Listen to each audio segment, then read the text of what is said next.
एक नाही 2 वर्ष केळीचा रेट ढासळत नाही, 100% केळी लावा. नमस्कार शेतकरी मित्रांनो, मी आकाश पराडे. भरपूर दिवसातनं आता व्हिडिओ टाकत आहे बरं का, कारण की टायमिंगच मिळत नव्हतं. पण आता शेतकरी बी भरपूर ठिकाणी कन्फ्यूज झाले, ते केळी लागवड करायची का नाही, केली तर रेट सापडेल का नाही, लागवड कधी करावी, ही सगळा प्रश्न शेतकऱ्याच्या मनात भरपूर निर्माण व्हायला लागले. ते रेटचं तर पुढं शेतकरी वाटतंय प्रत्येक शेतकऱ्याला की रेट सापडेल का नाही. तर आपला आजचा जो विषय आहे ते पूर्णपणे केळीच्या रेट बाबतीतचा आणि लागवड करावी का नाही ह्याच्या बाबतीत आपण चर्चा करणार आहे. त्याआधी तुम्ही आपल्या युट्यूब चॅनल नवीन आलात चाल तर आपल्या युट्यूब चॅनल सबस्क्राईब करून घ्या. आजचा व्हिडिओ आपला लाईक करा आणि आपल्या सगळ्या फॅमिली सोबत किंवा शेतकऱ्यांसोबत शेअर करा. तर आता आपण व्हिडिओला सुरुवात करू.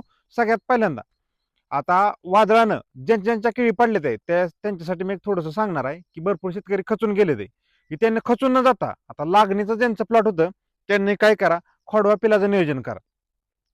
आता बरेच ठिकाणी सांगितलं जातंय की खूट पडल्यामुळे उपसून निघाल्यामुळे केळी व्यवस्थित येत नाही. तर शेतकरी मित्रांनो असं काहीच नाही.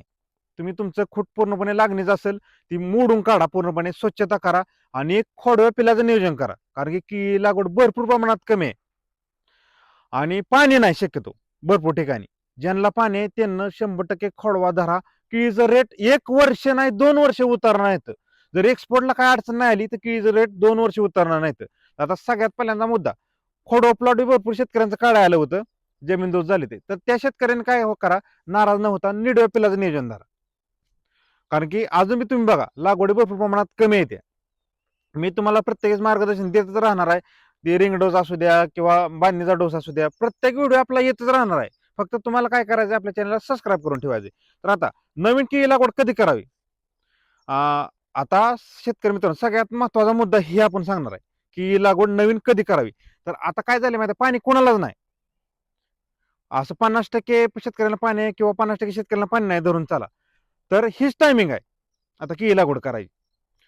आणि आता जर तुम्ही लागवड केली तर 100% तुम्हाला रेट गावण्याचा चान्सेस आहेत.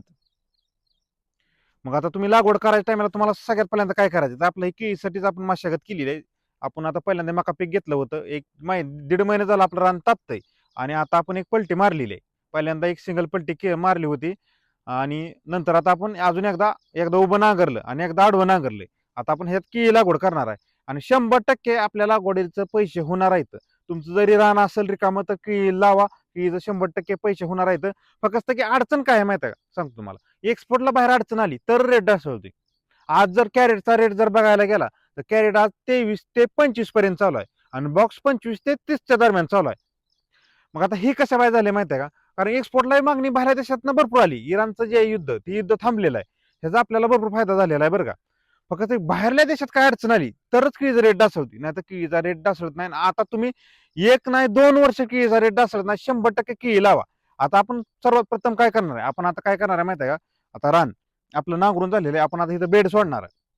बेड सोडून केळी लावणार आहे आपण. तुम्ही बेड सोडून केळी लावू शकता किंवा एक बारीक चार पाडून केळी लावू शकता. या दोन प्रकारे तुम्ही केळी लागवड करू शकता किंवा मल्चिंग पेपर टाकून सुद्धा केळी लागवड केली जाते. ती लागवड बी चांगली, म्हणजे वाढीसाठी मल्चिंग पेपर केळीच्या बी चांगला आहे, रोगराई कमी येते. एवढ्या 3 प्रकारे तुम्ही लागवड करू शकता. आता लागवडीचं अंतर किती धरायचं, तर लागवडीचं अंतर 7x5 ही योग्य धरा. जास्त प्रमाणात अंतर वाढवू नका. कारण अंतर जर तुम्ही वाढवायला गेला तर परत नंतर काय होतंय, ऊन पूर्णपणे बागत बागत पडतंय. मग त्याच्यामुळे ह्याचा दुष्परिणाम काय होतो की खोड पाडायला चालू होती ती. तर आजचा व्हिडिओ आपला ह्याच हीच माहिती होती की केळी लागवड करायची का नाही. तर शेतकरी मित्रांनो बिनधास्तपणे केळी लागवड करा. केळीचा रेट 2 वर्ष उतर नाही तर एवढंच मी तुम्हाला सांगेल. आजचा व्हिडिओ कसा वाटला नक्कीच कमेंटमध्ये सांगा. जय जवान जय किसान.